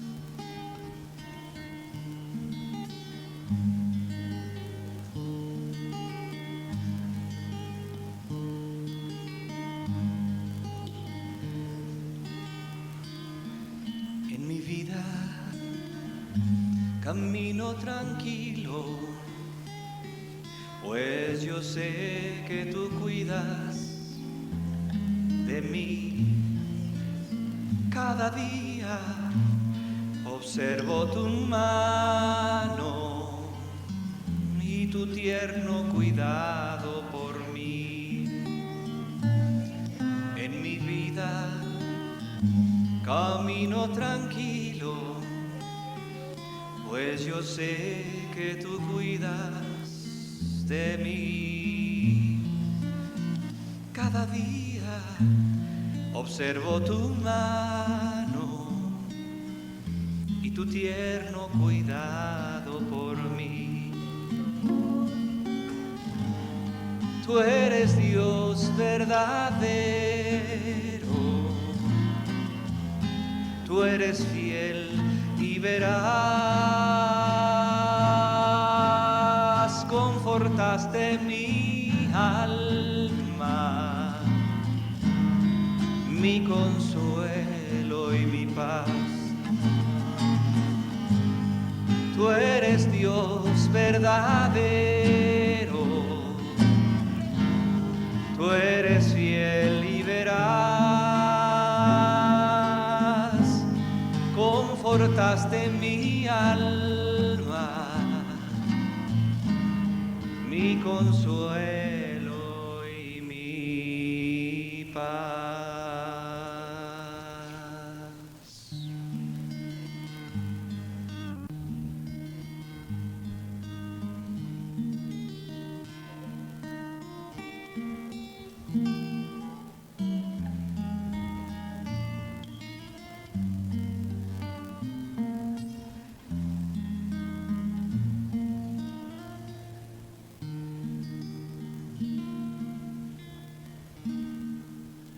Tú eres Dios verdadero, tú eres fiel y veraz, confortaste mi alma, mi consuelo y mi paz. Es muy sencillo, no es nada complejo lo que hemos hablado hoy. Amén. ¿Verdad que sí, hermanos? Vamos a orar, ánimo. Vamos a orar, vamos a orar. Tanto, y Dios hizo tanto, como decía Gedeón con nuestros padres, hoy también lo va a hacer. Amén. Todo a Cristo yo me rindo, con el fin de serle fiel.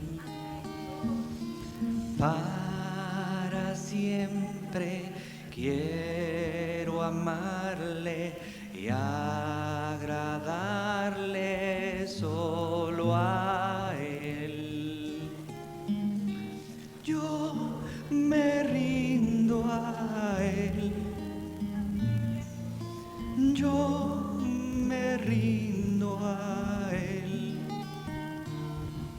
solo a Cristo yo me entrego, quiero serle fiel. Todo a Cristo yo me rindo, con el fin de serle fiel. Para siempre quiero amarle y agradarle solo a Él. Yo me rindo a Él, yo me rindo a Él, solo a Cristo yo me entrego, serle fiel. Amén. Yo me rindo a Él. Yo me rindo a Él. Solo a Cristo yo me entrego. Quiero serle fiel. Todo a Cristo yo me rindo, a sus pies postrado estoy. Los placeres he dejado y le sigo desde hoy. Yo me rindo a Él. Yo me rindo a Él. Solo a Cristo yo me entrego. Quiero serle fiel. Yo me rindo a Él. Yo me rindo a Él. Solo a Cristo yo me entrego. Quiero serle fiel. Todo a Cristo yo me rindo, sí, de todo corazón. Yo le entrego alma y cuerpo, busco hoy su santa unción. Yo me rindo a Él. Yo me rindo a Él. Solo a Cristo yo me entrego. Quiero serle fiel.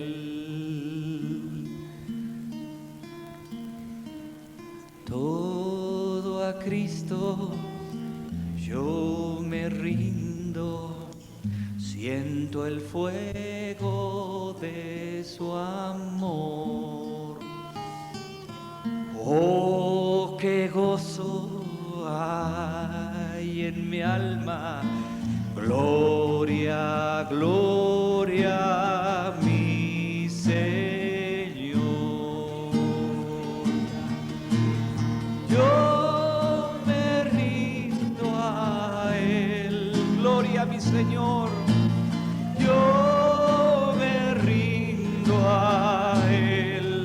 Él es precioso. Solo a Cristo yo me entrego. Yo me quiero fiel. Yo me rindo a Él. Él es mi Señor y mi Dios. Yo me rindo a Él. Solo a Cristo. Solo a Cristo yo me entrego.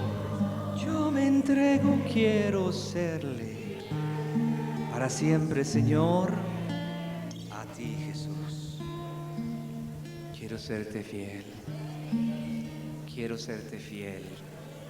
Amén. Quiero serte fiel. Quiero serte fiel. Amén.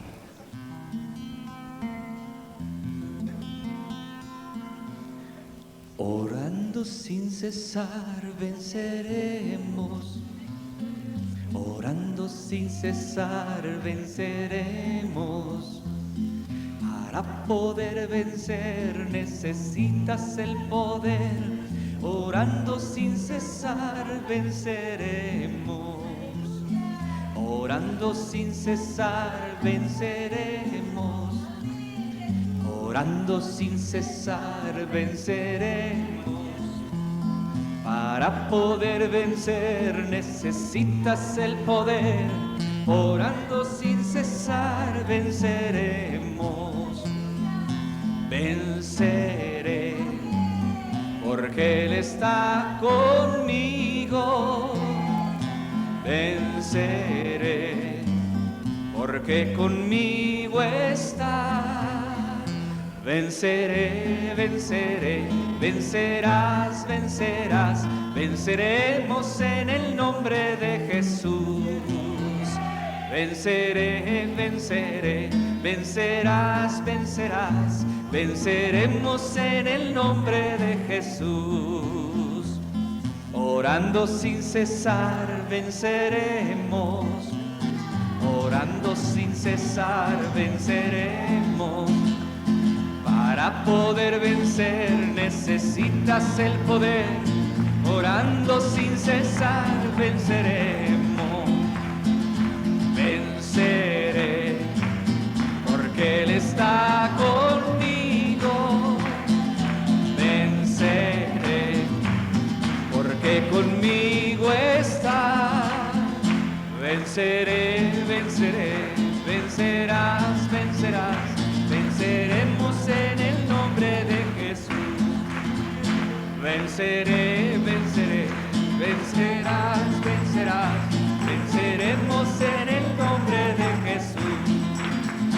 Venceré, venceré, vencerás, vencerás. Venceremos en el nombre de Jesús. Vamos orando hasta que baje el poder de Dios. Vamos orando hasta que baje el poder. Oh, gloria a Dios, oh, gloria a Él. Vamos orando hasta que baje el poder. Vamos orando hasta que baje el poder de Dios. Vamos orando hasta que baje el poder. Oh, gloria a Dios, oh, gloria a Él. Vamos orando hasta que baje el poder. Poder, poder, lo necesito yo para poder vencer las fuerzas del maligno. Ese mismo poder lo necesitas tú. Ese mismo poder lo necesito yo. Vamos orando hasta que baje el poder de Dios. Vamos orando hasta que baje el poder. Oh, gloria a Dios, oh, gloria a Él. Vamos orando hasta que baje el poder. Vamos orando hasta que baje el poder de Dios. Vamos orando hasta que baje el poder. Oh, gloria a Dios, oh, gloria a Él. Vamos orando hasta que baje el poder. Poder, poder, lo necesito yo para poder vencer las fuerzas del maligno. Ese mismo poder lo necesitas tú. Ese mismo poder lo necesito yo. Hay poder, poder, sin igual poder en Jesús, quien murió y resucitó. Hay poder, poder, sin igual poder en la sangre que Él vertió. Hay amor, amor, sin igual amor en Jesús, quien murió y resucitó. Hay amor, amor, sin igual amor en la sangre que Él vertió. Hay salud, salud, sin igual salud en Jesús, quien murió y resucitó. Hay salud, salud, sin igual salud en la sangre que Él vertió. Hay poder, poder, sin igual poder en Jesús, quien murió y resucitó. Hay poder, poder, sin igual poder en la sangre que Él vertió. En la sangre que Él vertió. En sangre que Él vertió, en la sangre que Él vertió. Santo Espíritu llena mi vida, pues por Cristo yo quiero brillar. Santo Espíritu llena mi vida, úsame las almas a salvar, y cantaré alabanzas, alabanzas, alabanzas doy a Cristo el Rey, y cantaré alabanzas, alabanzas, alabanzas doy al Rey. Santo Espíritu llena mi vida, pues por Cristo yo quiero brillar. Santo Espíritu llena mi vida, úsame las almas a salvar, y cantaré alabanzas, alabanzas, alabanzas doy a Cristo el Rey, y cantaré alabanzas, alabanzas, alabanzas doy al Rey, y cantaré alabanzas, alabanzas, alabanzas doy a Cristo el Rey, y cantaré alabanzas, alabanzas, alabanzas doy al Rey. Una mirada de fe, una mirada al Señor es la que puede salvar al pecador. Una mirada de fe, una mirada de amor es la que puede salvar al pecador. Y si tú vienes a Cristo Jesús, Él te perdonará, porque una mirada de fe es la que te puede salvar. Y si tú vienes a Cristo Jesús, Él te perdonará, porque una mirada de fe es la que te puede salvar. Va bajando ya, va bajando ya, va bajando la gloria de Jehová. Si su pueblo empieza a orar, el Señor va a contestar. Va bajando la gloria de Jehová. Va bajando ya, va bajando ya, va bajando la gloria de Jehová. Si su pueblo empieza a orar, el Señor va a contestar. Va bajando la gloria de Jehová. Si su pueblo empieza a orar, el Señor va a contestar. Va bajando, va bajando ya, va bajando ya, va bajando la gloria de Jehová. Si su pueblo empieza a orar, el Señor va a contestar. Va bajando la gloria de Jehová. Si su pueblo empieza a orar, el Señor va a contestar. Va bajando la gloria de Jehová. Yo siento gozo en mi alma, gozo en mi alma, gozo en mi alma y en mi ser. Son como ríos de agua viva, ríos de agua viva, ríos de agua viva en mi ser. Yo siento gozo en mi alma, gozo en mi alma, gozo en mi alma y en mi ser. Son como ríos de agua viva, ríos de agua viva, ríos de agua viva y en mi ser. Alabaré, alabaré, alabaré a mi Señor. Alabaré, alabaré, alabaré a mi Señor.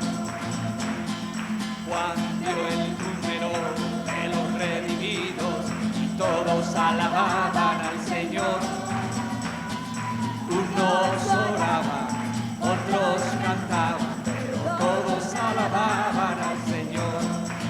Alabaré, alabaré, alabaré a mi Señor. Alabaré, alabaré, alabaré a mi Señor. alabaré, alabaré, alabaré a mi Señor, alabaré, alabaré, alabaré a mi Señor, alabaré, alabaré, alabaré a mi Señor, alabaré, alabaré, alabaré a mi Señor.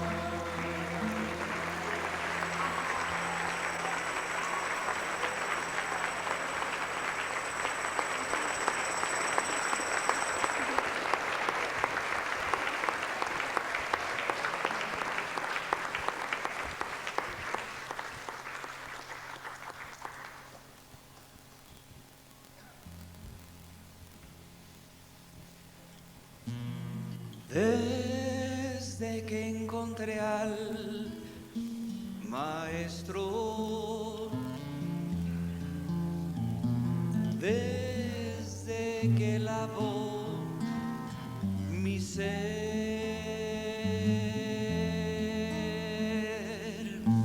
nunca dejaré de alabarle hasta que regrese otra vez. Desde que encontré al Maestro, desde que lavó mi ser, nunca dejaré de alabarle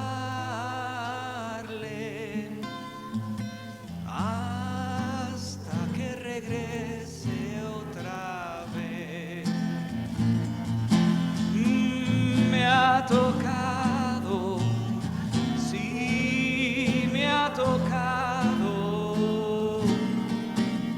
y ahora sé que el Salvador sana, salva, viene por mí. Me ha tocado Cristo el Señor.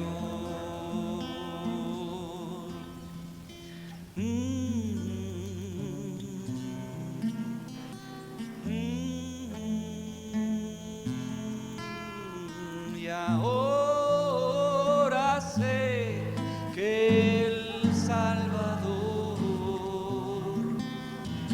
sana, salva, viene por mí. Me ha tocado Cristo el Señor. Me ha tocado Cristo el Señor.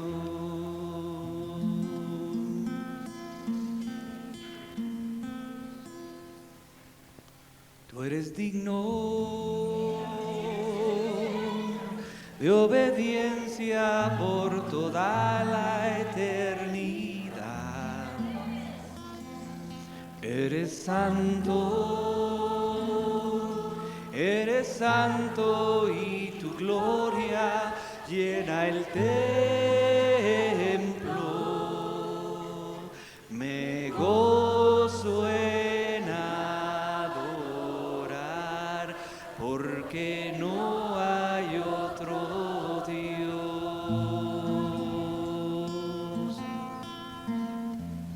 No hay otro Dios así. Te amo, Dios, y pronto te veré.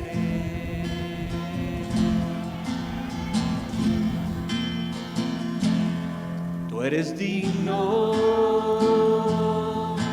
de obediencia por toda la eternidad.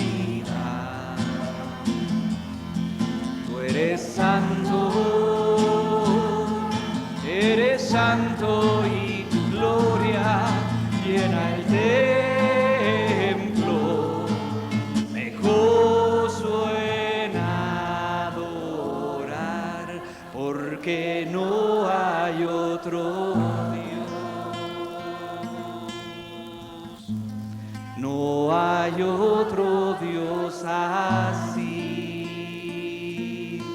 Te amo, oh Dios, y pronto te veré.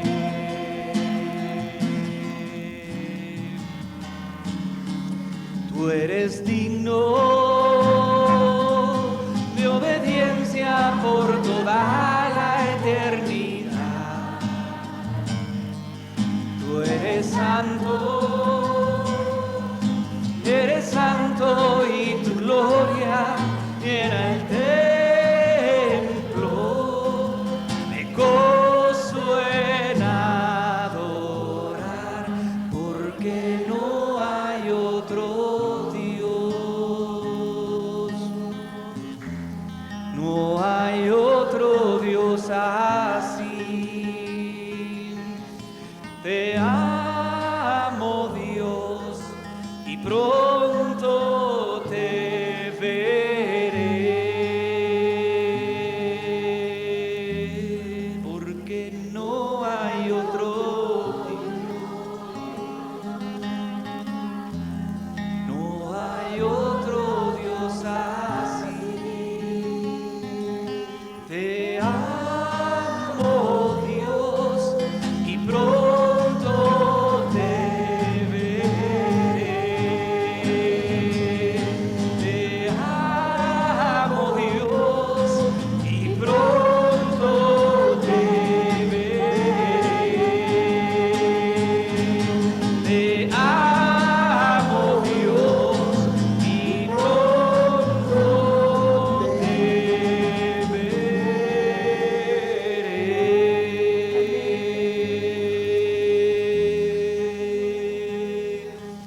Y pronto te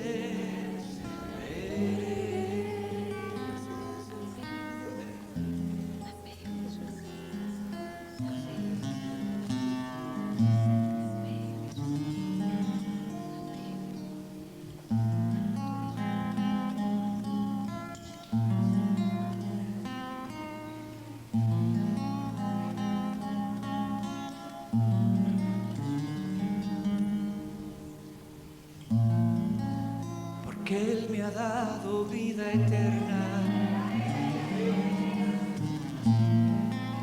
porque Él me ha dado el poder, porque Él me ha dado la victoria. Él es mi Rey.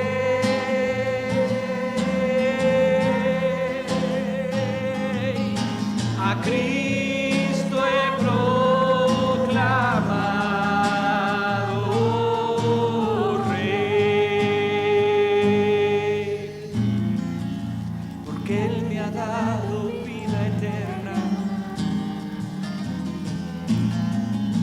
porque Él me ha dado el poder,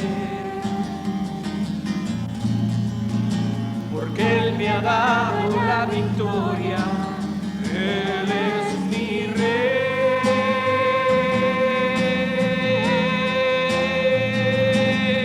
A Cristo he proclamado Rey.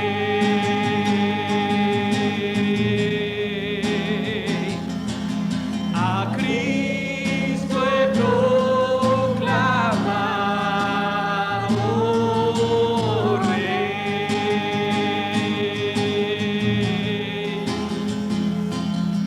A Cristo he proclamado.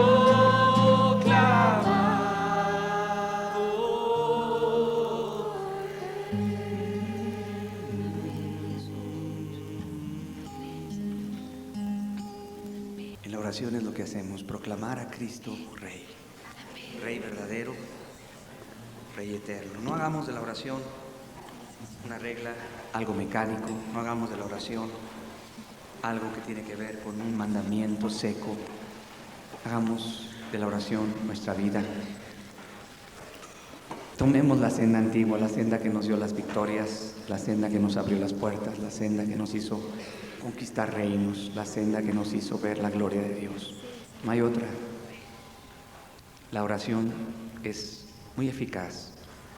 Y es porque Cristo en su muerte pagó el precio por nuestros pecados y Dios lo levantó, lo resucitó y está sentado a la diestra. Y vendrá con gloria, pero hoy está intercediendo como sumo sacerdote. Y nuestra oración llega a Él. Y por cuanto Él pagó el precio, llega al Padre. Todo lo que pides en mi nombre, lo haré. Adoremos a Jesús, proclamémosle Rey virtual, real, práctico de nuestras vidas en la oración. Hay mucho terreno por andar y se caminará orando. De rodillas llegaremos a la meta final. No hay otro camino. Dios los bendiga. Estamos entonces despedidos. Mi deseo era estar con ustedes y lo estuve. Y poder disfrutar de Dios en el día del Señor. Dios los bendiga, hermanos. Los amo mucho.